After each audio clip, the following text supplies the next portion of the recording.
পীর মুরিদের চেয়ে ভালো মনে করিও না বাবারে। অনেক মুরিদ কিয়ামতের ময়দানে বেহেশতে যাবে, অনেক পীরেরা কিয়ামতের দিন জাহান্নামে যাবে। বাবার থানভী রহমতের একটা কিসসা লাগছেন। এক মুরিদের স্বপ্নে দেখে যে তার আঙ্গুলের ভিতরে পায়খানা, তার পীরে চাটকে চাটকে খাইতে আসে, আর ওই পীরের আঙ্গুলের ভিতরে মধু, ওইটাও সেই মুরিদের চাটকে চাটকে খাইতে আসে। যাইয়া মুরিদে পীরের কাছে স্বপ্ন বলার সঙ্গে সঙ্গে পীর সাহেব বলেন, বাবা ঠিকই দেখছো, আমি তো তোমার সমস্ত গুনাহ আমি তোমার থেকে দূর করতে আসি, তোমার গুনার ময়লা আমি আমার দ্বারা মাফ হইতে আছে, আর আমার ভিতরে যে ইলমে মারিফাতের নূর আছে এইটা তুমি পাইতে আসো। কিন্তু মুরিদের তাবিলটা পছন্দ হয় নাই। তিনি গেছেন একজন বুজুর্গের কাছে, যাই বলে, হুজুর আমি তো এরকম স্বপ্নে দেখলাম। তখন বিশ্বাস বলেন, সেই বুজুর্গ বলেন, বাবা তুমি মুরিদ হয়েছে আল্লাহ পাককে পাওয়ার উদ্দেশ্যে, কাজী তুমি মাওলার মহব্বত পাইতে আসো। আর পীর সাহেব তোমারে মুরিদ করছে দুনিয়ার উদ্দেশ্যে। দুনিয়া হইল পায়খানার সমান, তোমার থেকে সে দুনিয়া হাসিল করতেছে, হাদিয়া পাইতে আছে। আসলে সে তোমাকে আল্লাহর রাস্তায় মুরিদ করে না।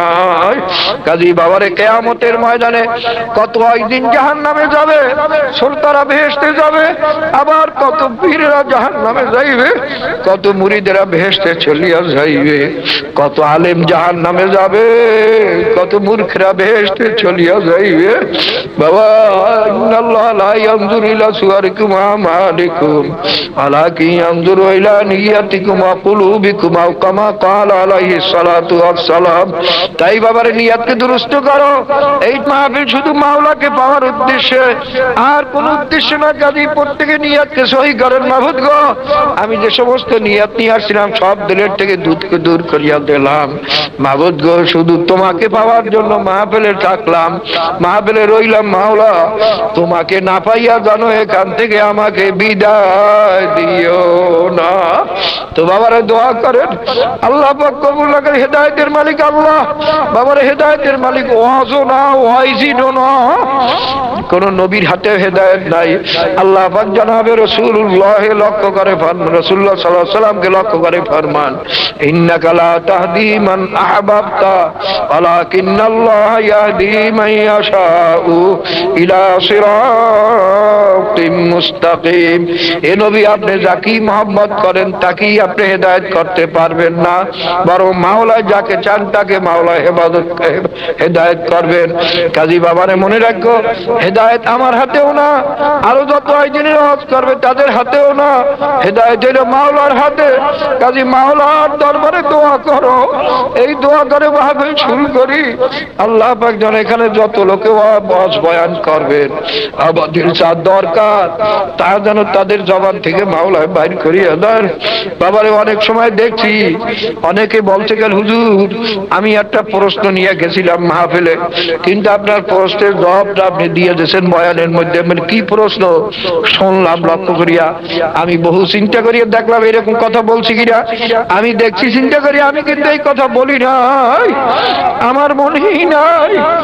ভাই যা বলছি তা তো কিছু মনে থাকে, কিন্তু দেখি এই কথা আমি বলি নাই। তখন চিন্তা করলাম, ওর নিয়াতটা খালে মাওলায় কুদরতি ভাবে ওর কানে শুনাইয়া দেশে, যদিও শুনছে হুজুরে বলে আসলে মাওলায় শুনাইয়া দেশে। বাবারে কাজী বাবা হেদায়েত পাওয়ার মধ্যে আল্লাহ পাকের কাছে দোয়া করো, যারা এখানে ওয়াজ নসিহত করবে তাদের যেন খুলুসিয়াতের সঙ্গে ওয়াজ নসিহত করতে পারেন। আমাদের যা প্রয়োজন সেই কথা তাদের মুখ থেকে বাইর হয়, আমরা যারা শুনবো আমাদের যেন মাওলা আমল করার তৌফিক দান করেন। এর তাসির যেন মাওলা আমাদের দিলে পৌঁছাইয়া দেন। বাবা কলব দিল কিন্তু মাওলার কুদরতি হাতে। মাওলার দ্বারে কান্দ, বেশি করিয়া কান্দ। বলতে পারো মাবুদ গো, মাওলা যখন হেদায়েতের মালিক, মাওলা কেন করেন না? বাবারে তোমার টাকা নাই, টাকা আছে বাবার কাছে। বাবা এখন বাবারে দেই হাতে পায়ে ধরা লাগবে, কান্দন লাগবে। যদি ঘাড় মুড়াইয়ে বইয়ে থাকো, বাবাই দেয় না, এজন্য কি আমি দোষী নাকি? তবে তুমি বেয়াদ্দপ হইয়া যাবা, টাকাও পাবা না।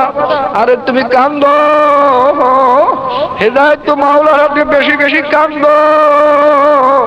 মাবুদ গো, হেদায়েতের চেয়ে বড় নেয়ামত তো আর সারে জাহানে কিছু নাই। মাওলাই হেদায়েত তোমার হাতে, মেহেরবানি করে আমারে হেদায়েত করিয়া দাও, হেদায়েতের পরে গোমরাহ করিও না। আল্লাহুম্মা আমিন।